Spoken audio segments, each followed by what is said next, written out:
Hey everyone, welcome back to the channel. Welcome back to the series on spring bicycle maintenance on the cheap. And yeah, today we're going to focus on brake adjustments, specifically linear pull or V-brake adjustments. So stay tuned.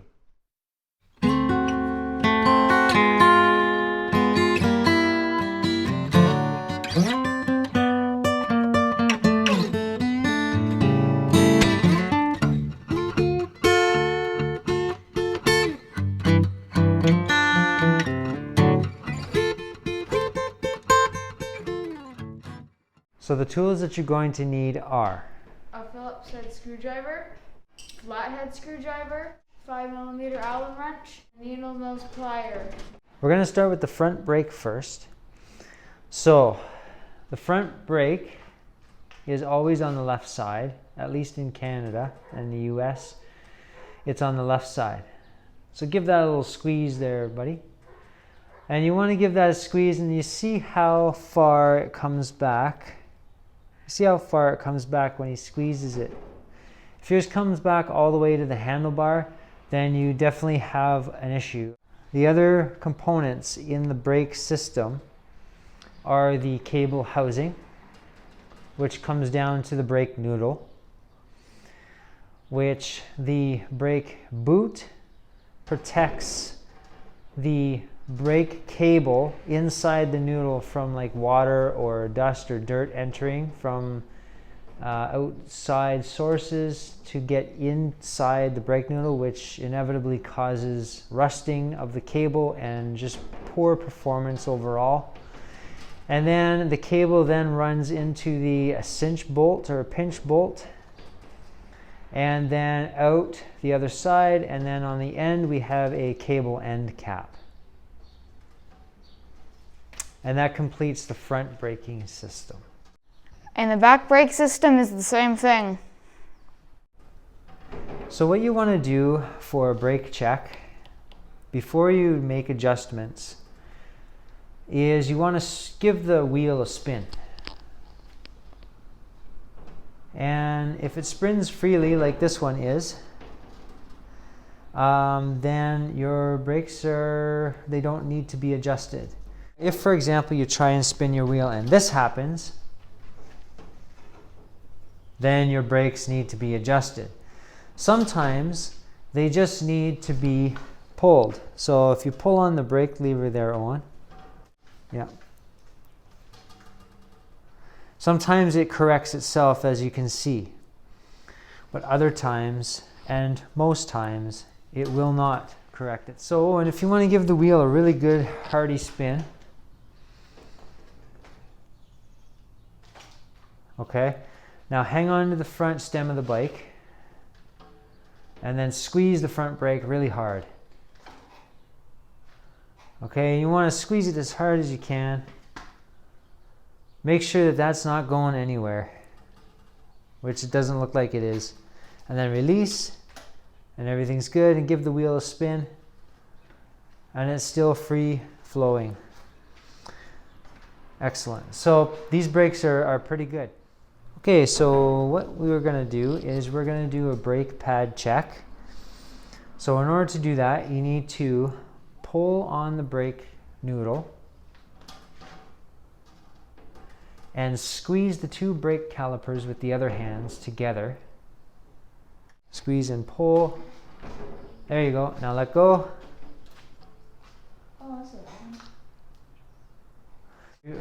Now what we've done is remove the brake noodle from the retainer, which allows the calipers to kind of fall apart naturally.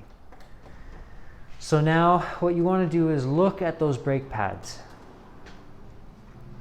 Make sure that the wear pattern is good. So when you're looking at the pads, see where it says wear line there? Okay. Obviously, you don't want to run pads that are at the wear line. These pads have a ton of life left in them. They look almost new. You'll see right there that wear line. If it's all the way down to there, you need to replace the pads. Also want to check the brake noodle. Want to make sure that it looks okay, which it does. There's just a little bit of rust on this, which is okay. It's okay if there's rust on the outside, as long as your cable moves freely, which it does. You'll know if it moves freely when you pull the brake lever and you don't get much resistance. And then you want to inspect the boot, make sure there's no holes in the boot, which there isn't. And then inspect the pinch bolt. You want to make sure that it's good to go as well. So now we're going to check the tension on the pinch bolt with the 5mm Allen wrench. So if you want to put that into the bolt head, bud, and you give it a turn clockwise down. And it's always best to do this when the brake arms are like this, when you don't have it all set up, because when you're doing this and putting tension on the system, it can put your brakes out of adjustment. And what you're checking for here is tightness. So if you're pushing down, Owen, and you don't feel any give, then it's good and tight.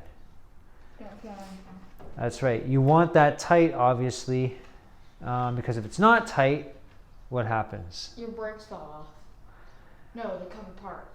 That's right. Or your cable slips through the pinch bolt and you literally don't have a brake. So you want to make sure that pinch bolt is nice and torqued down to spec. So now that we've done a brake pad check and a cinch bolt check, we want to do a brake caliper arm bolt check as well, which you will need a 5mm Allen key for. If you want to put that in the brake arm bolt, and what you're doing here again is checking for tightness clockwise, so you're going up, making sure it's nice and tight. You want to make sure both sides are good. You're going down because it's clockwise. That's another thing to say, is make sure that you get the Allen key firmly and correctly in place inside the bolt head, because if it's not and you put pressure on it, you can strip the head as well as stripping the tool, and that's something that you don't want to do. Very tight. That's tight? Very tight. Good to go? Yes. All right. Go. So now you want to get the brake noodle back into the retainer. Sometimes this can be a little bit challenging. Okay. Hey!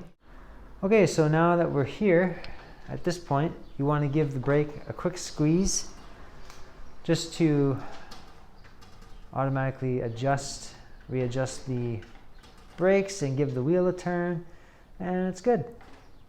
So now, I want to replace the boot back onto the noodle part. So push the boot onto the noodle. Good. Now, we're going to just quickly go over what the little screws are on each side of the brake arms. So if you look here, there's a screw on each side. Now, you can either use a Phillips head or a flathead screwdriver for this. As you can see, the screw is adaptable to either. So whichever one you have. Now, this screw's purpose is to put tension on the inside there. You can just, on the inside, you can just slightly see a little spring. There's a spring in there. Sometimes you can see them on the outboard here. And that screw's purpose is to put tension on that, or to not have so much tension. So as you can see, this screw is almost dialed all the way in, so there's a lot of tension on this spring. Meaning that the more you dial that screw in, it's going to pull this brake arm outward. So on this side, the screw is the same, maybe a little bit more dialed in.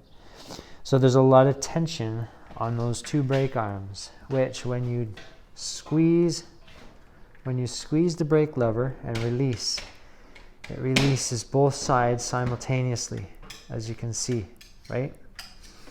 Now, if you have a brake system that you're squeezing and only one side moves, then this side will, let's say this side moves out, this side stays where it is, then this side, the screw will need to be dialed in, and this side, the screw will need to be dialed out.